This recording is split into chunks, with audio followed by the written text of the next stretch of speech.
Здравствуйте! В эфире новости на телеканале АТВ. Главные новости на сегодня. Борьба с уличной торговлей не приносит результата. Замена канализации. Начинается период поступления в лицеи. Благотворительный концерт в Дрокии.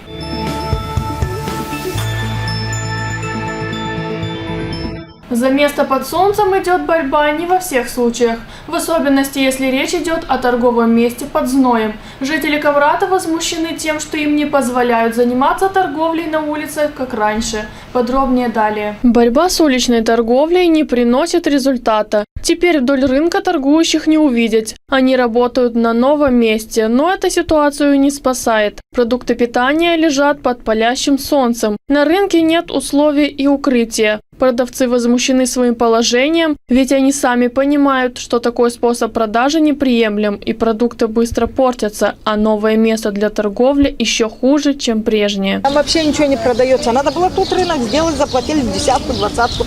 По пути люди в основном там идут все. Мы там торговали на улице, я изредка приезжаю, когда вот что-то есть лишнее. И там лучше торговля была, чем тут. Там вообще ничего, никаких условий.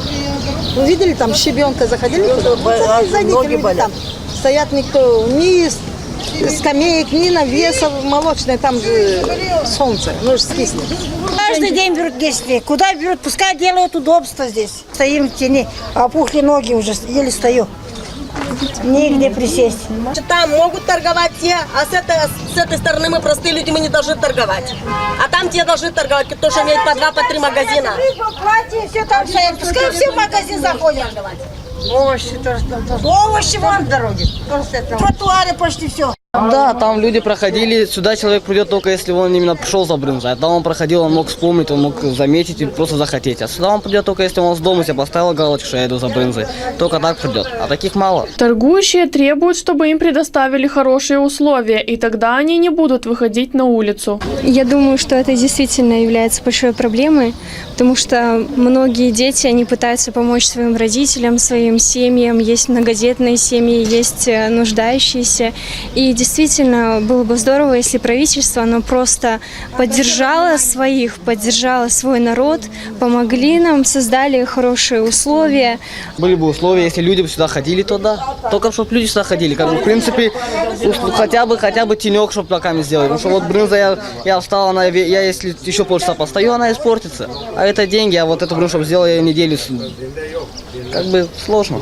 Примар города Камрат Сергей Анастасов утверждает, что есть социальные места для торговли, за которые платить не нужно. По его словам, продавцам условия предоставляются, но они ими не пользуются, так как там нет возможности хорошо заработать. И те люди, которые сегодня торгуют на улице и говорят о том, что там под солнцем где-то, мы им предоставляли разные возможности, договаривались, но это все рынки являются частной собственностью, они не являются собственностью примарии. Внутри тех рынков, участников у Богачева, там в Дезе есть достаточное количество мест. Для тех бабушек, которые сегодня являются пенсионерами, которые продают там петрушку или что, для них тоже есть бесплатные места. Каждый директор рынка предоставляет, и никаких проблем нет. Здесь на рынке по Третьякова, Валькова, там до 100 мест предложили для тех, кто торгует молоком, и для тех бабушек бесплатно. Никаких в этом вопросов нет. Здесь речь идет только о том, что по улице Победа торговля идет, а внутри она, если на улице идет, то внутри она не идет. Возмущения среди продавцов растут с каждым днем. Предоставляемыми местами и условиями люди недовольны и ждут лучших предложений.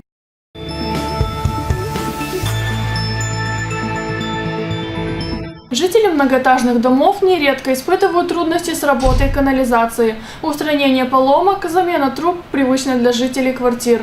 Но не всегда выполнение такой работы под силу жильцам. В городе Басарабяска решили эту проблему. Подробнее об этом далее. О том, что в доме номер 36 по улице Степана Разина города Басарабяска совсем недавно была заменена система водоотведения, сегодня напоминает лишь закопанная траншея и груда старых канализационных труб. По словам местных жителей, проблемы с канализацией у них возникали постоянно, поэтому, когда появилась возможность ее заменить, они решили не упускать момент. Нам примарь когда-то в прошлом году обещал трубы. Он знал, что у нас в канализации все течет. Он сказал: выкопайте, найдите людей, а я вам дам трубы. Мы выкопали, нашли людей, выкопали. Он привез трубы, он привез своих рабочих. Рабочие вытащили старые трубы, поставили новые. Мы очень довольны, между прочим. Как отметил глава городадминистрации, работами по замене труб занимались люди, задействованные в благоустройстве города. Благодаря тем людям, которые сегодня приняты через бюро трудоустройства на благоустройство нашего города, производятся ремонтные работы по канализации в нашем городе, в жилом секторе, в частном секторе. Были произведены в прошлом работы по канализации некачественно. И приходится нам сегодня переделывать эти работы за счет Примарии. Подобные работы Примария Басарабяски произвела еще в нескольких многоквартирных домах.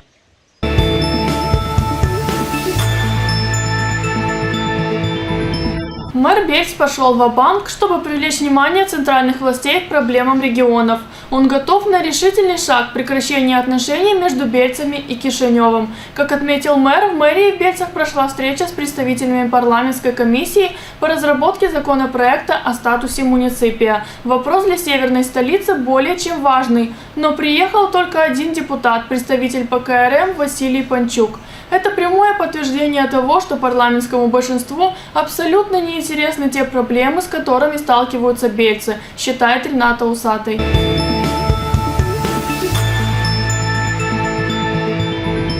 Шампанское производство молдавского комбината Крикова войдет в список самых лучших игристых вин мира. Такое решение было принято в ходе мирового чемпионата шампанского и игристых вин 2016, прошедшего в Великобритании. Напиток из Молдовы продегустировали и высоко оценили признанные винные эксперты Том Стивенсон, Эсси Авилан и Тони Джордан. Всего в рамках чемпионата эксперты продегустировали 292 марки шампанского и игристых вин, после чего 149 вин получили золотую медаль, а 143 – серебряную. Прошедший отбор напитки будут внесены в перечень лучших игристых вин мира, который будет издан в 13 странах. Он также будет опубликован более чем в 40 тематических изданиях.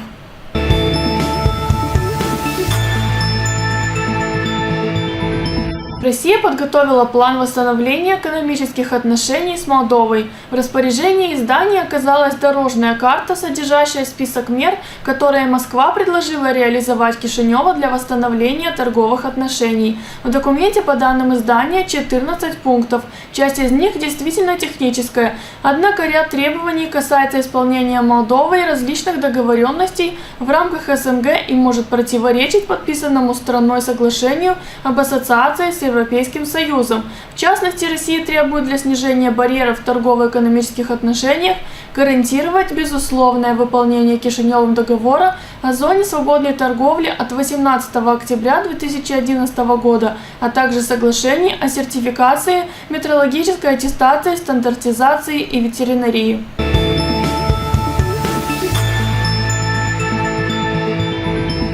Сотрудники таможенной службы изъяли партию кофе общей стоимостью в 100 тысяч леев. Контрабандный товар обнаружили в машине 48-летнего жителя столицы. При досмотре его автомобиля правоохранители нашли 1000 упаковок ароматного напитка без документов о происхождении. Теперь мужчине грозит до 10 лет тюрьмы. В настоящий момент ведется розыск лиц, причастных к ввозу контрабанды на территорию страны.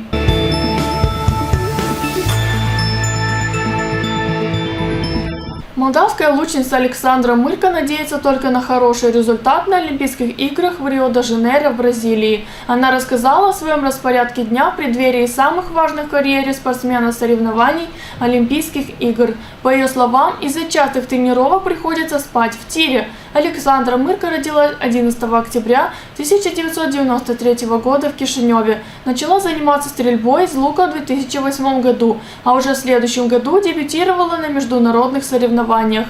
Тренируется на стадионе «Динамо» под руководством Ирины Чекановой. На турнире в Анталии стала третьей, что позволило ей квалифицироваться на Олимпиаду в Рио, которая станет дебютом в ее карьере. До этого Мырка принимала участие в юношеских играх в Сингапуре. Летние Олимпийские игры пройдут в Рио-де-Жанейро с 5 по 21 августа.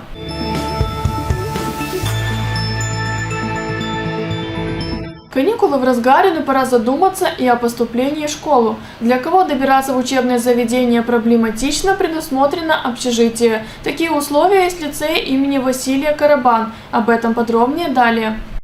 Выпускников гимназии сельской местности ожидают в оставшихся 4 лицеях в районе Глудень. Поступающие должны предоставить документы до 20 июля. По словам директора лицея Василия Коробан, учреждение готово предоставить лицеистам все необходимые условия. Особенно тем, кто приезжает из сел, ведь лицей располагает обустроенным общежитием. С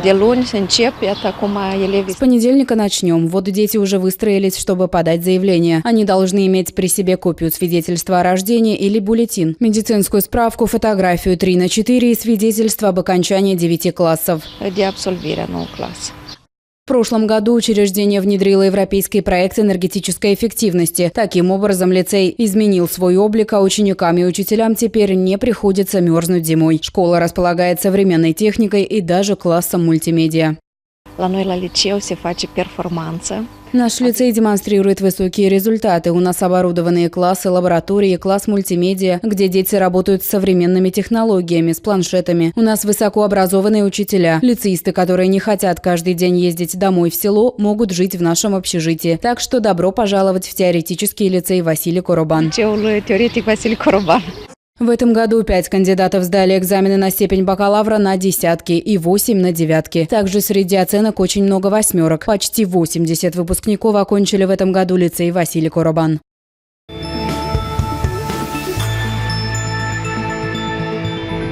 В поддержку 13-летней девочки, страдающей тяжелым заболеванием в Дроке, был организован благотворительный концерт. В результате акции на лечение девочки было передано 5000 леев. Подробнее об этом в нашем сюжете.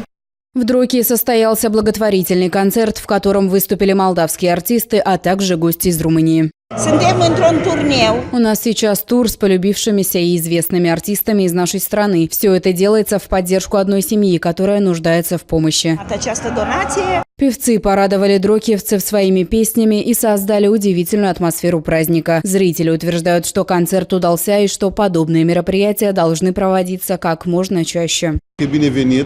Собралось много людей. Хорошо, что люди присоединились к благотворительной акции. Дай бог всем здоровья и пусть будет больше таких мероприятий. Концерт был организован с целью оказания финансовой поддержки семье Бабира из села Софья района Дроки. Николете 13 лет, и она страдает церебральным параличом. В течение года девочка перенесла 4 хирургические операции на обеих ногах. Деньги, вырученные с этого концерта, очень пригодятся ее семье. Мы благодарим Господа. У нас началась интенсивная реабилитация. На благотворительный концерт было продано около 300 билетов по цене 130 лей за каждый. Также в рамках мероприятия зрители имели возможность приобрести различные игрушки и лотерейные билеты. В результате акции семье Бабира было передано 5000 лей.